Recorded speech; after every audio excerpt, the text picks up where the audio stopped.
यशवा 17 बाब। आधा मनस्से। और मनस्से के कबीले का कुर्रा डाला गया। वो यूसुफ का पहलौठा था। चुनाचा मनस्से के पहलौठे माकीर जिलाद के बाप को जिलाद और बाशान मिले, क्योंकि वो जंगी मर्द थे। और बाकी मनस्से को भी बामुताबिक उनके खानदानों के हिस्सा मिला। बनी आबी आजर और बनी हलीक और बनी इसरीएल और बनी शाकिम और बनी हाफिर और बनी शमीदा को, ये बनी मनस्से बिन यूसुफ थे बामुताबिक उनके खानदानों के।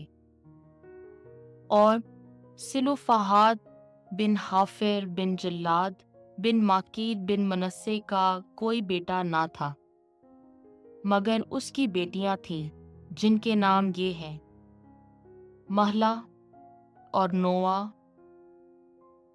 और हुजला और मिल्का और तिरसा। तो वो इलियाजार काहिन और यशवा बिन नून और रईसों के सामने आई और कहने लगी कि खुदावंद ने मूसा को हुक्म फरमाया कि हमारे भाइयों के दरमियान हमें मिरास दी जाए। बस खुदावंद के हुक्म के बमौजब जिसने उन्हें उनके बाप के भाइयों के दरमियान मिरास दी, लिहाजा जिलाद और बाशान के मुल्क के सिवा जो उर्दन के पार था, मनस्से को 10 हिस्से मिले, क्योंकि मनस्से की बेटियों ने उसके बेटों के दरमियान, और मनस्से की हद आशीर से मिकमतात तक थी जो शिकीम के मशरिक में है, और वो हद दहने हाथ ऐन तुफो के बाशिंदों तक गई। और तुफो का इलाका मनस्से का था, लेकिन तुफो जो मनस्से की हद पर था बनी इफ्राइम का हुआ।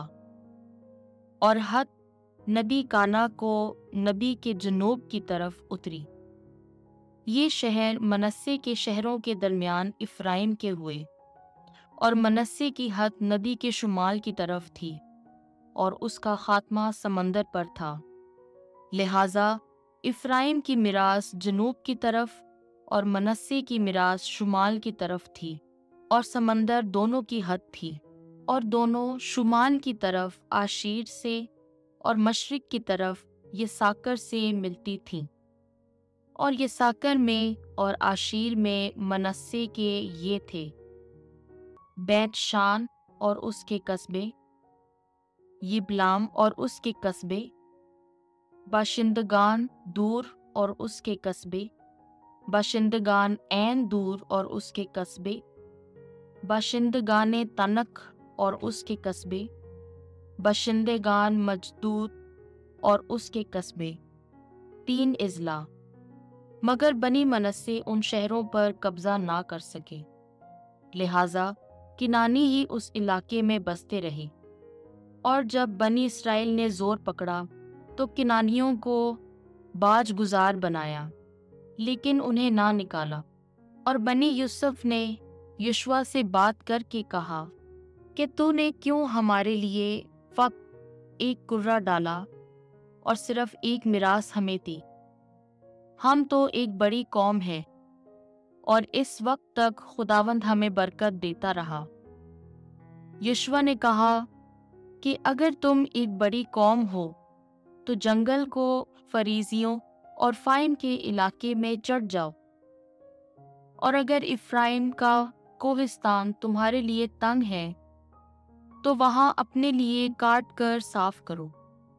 बनी यूसुफ ने कहा कि कोहिस्तान हमारे लिए काफी तो नहीं, मगर किनानी जो वादी के इलाके में बैत शाआन और उसके कस्बों में, और वो जो वादी अजरिएल में रहते हैं, लोहे के रथ रखते हैं। और यूशुआ ने बनी यूसुफ, इफ्राइम और मनस्से से कहा, तुम्हारी कौम अक्सर उल तादाद और तुम्हारी ताकत बड़ी है, चुनाचा तुम्हारे लिए फक्त एक कुर्रा ना होगा, बल्कि कोहिस्तान तुम्हारा होगा और जंगल भी। तुम उसे साफ कर लो और उसका सब दामन तुम्हारा होगा, क्योंकि किनानियों को तुम निकाल दोगी। اگرچہ ان کے رتھ لوہے کے ہوں، خواہ زوراور ہوں۔